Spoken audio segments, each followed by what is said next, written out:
YSR Congress party ఎన్నికల ప్రచారంలో భాగంగా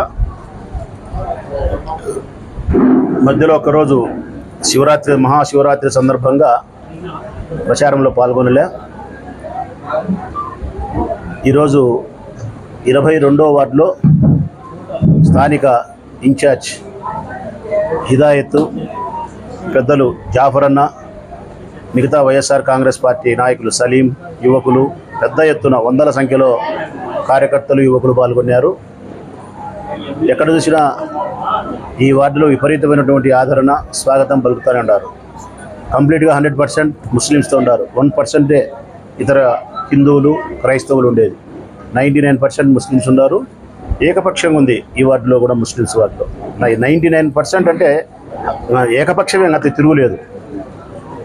దానికి కారణం జగన్మోహన్ రెడ్డి గారి సంక్షేమ పాలన, పొద్దుటూరు నియోజకవర్గాన్ని మేమందరం కలిసి చేసిన అభివృద్ధి, ఊరును ప్రశాంతంగా ఉంచిన విధానం, మానవతా హృదయంతో మేము వ్యక్తిగతంగా అందరికీ సహాయపడిన వైనము.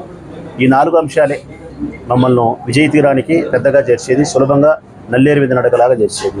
ఈ వార్డు కూడా పేదరికంతో నిండి ఉండేవాళ్ళు, కంప్లీట్గా పేద మధ్యతరగతి, అక్కడికక్కడికే మధ్యతరగతి ఎగువన ఉండేవాళ్ళు కూడా ఈ వార్డులో 1% కూడా లేరు. అందుకే జగనన్న సంక్షేమ పథకాలు ఈ వార్డులో ప్రతి కుటుంబానికి 100% ఈ కుటుంబానికి, ప్రతి కుటుంబానికి అందినాయి.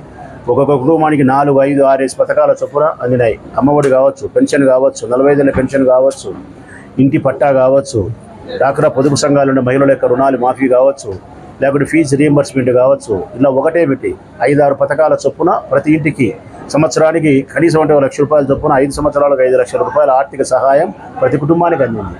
జగనన్న పట్ల పూర్తి ప్రేమను, విశ్వాసాన్ని కలిగి ఉన్నారు వాళ్ళు. ఎప్పుడెప్పుడు ఎన్నికలు వస్తాయా, వైఎస్ఆర్ కాంగ్రెస్ పార్టీ జెండాను గెలిపించి మళ్ళీ మా ప్రభుత్వాన్ని నిలబెట్టుకోవాలి, జగనన్న ప్రభుత్వాన్ని మళ్ళీ నిలబెట్టుకొని సంక్షేమ పాలనతో మా పేదరికానికి అనుకూలంగా తయారు చేసుకోవాలనే ఒకే ఒక లక్ష్యంతో పనిచేస్తూ ఉంది యావత్ ఆంధ్రప్రదేశ్ రాష్ట్ర ప్రజానీకం, ముఖ్యంగా మహిళా లోకం. ఈసారి తప్పకుండా గుండమ్మ కథ సినిమాలో మహిళా లోకం లేచిందన్న పాట తెలుగుదేశం పార్టీ చంద్రబాబు నాయుడికి వినిపించాల్సిన పరిస్థితి వస్తుంది. లేచింది మహిళా లోకం, నిద్ర లేచిందనే విషయం అయితే మటుకు చంద్రబాబు నాయుడుకు గుర్తెరిగేలాగా ఈ రాష్ట్ర మహిళలు, 2 కోట్ల మంది మహిళలు నిరూపిస్తారని చెప్పి నేను సంపూర్ణంగా విశ్వసిస్తూ ఉన్నా. ఈ వార్డులో కూడా దాదాపు 40 కోట్ల రూపాయలు, 30 నుంచి 40 కోట్ల రూపాయలు సంక్షేమ పథకాలు అందించినారు. అభివృద్ధికి దాదాపు 3 కోట్ల రూపాయల దాని అభివృద్ధి కార్యక్రమాలు చేసినారని చెప్తా ఉన్నారు. సంక్షేమంతోనూ అభివృద్ధితోనూ త్రాగునీరు ప్రతి వార్డుకు, ఈ 41 వార్డులో త్రాగునీరు అందించగలిగినాం.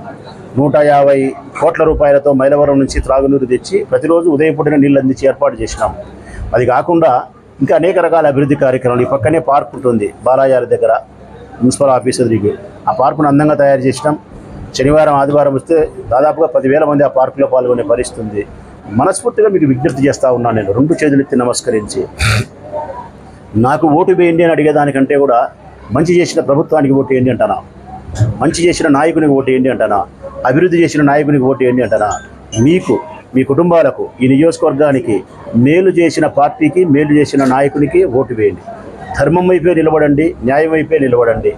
మేము ఆ మంచి చేసి ఉంటే, మా వైఎస్ఆర్ కాంగ్రెస్ పార్టీ జెండా గడప గడపను పేదరికాన్ని స్పర్శించి ఉంటే, నా నాయకత్వం ఈ నియోజకవర్గాన్ని అభివృద్ధి చేసి ఉంటే, మా మానవతా విలువలతో ప్రతి కుటుంబానికి, మా దరిచేరిన కుటుంబానికి మేము సహాయపడిన మాట నిజమైతే, శాంతియుతమైన వాతావరణంలో ప్రొద్దుటూరును మేము ఉంచగలిగింటే, నేను, నాతో పాటు నా సహచర తమ్ముళ్ళు, చెల్లెళ్ళు అన్ని వార్డులలోనూ, గ్రామాల్లోనూ ప్రజలకు అభివృద్ధి కార్యక్రమాలు సేవ చేసిన మాట నిజమైతే, కరోనా సందర్భంలో మేము మాత్రమే మీకోసం ప్రాణాలకు తెగించి కొట్టిన మాట నిజము అనుకుంటే, ఒక్క మాటలో చెప్పాలంటే మేమే మీ ఇంటి పెద్ద కొడుకులమని మీరు విశ్వసించగలిగితే, నేను చెప్పిన మాటలు నిజమైతే, వైఎస్ఆర్ కాంగ్రెస్ పార్టీ జెండాను గెలిపించండి.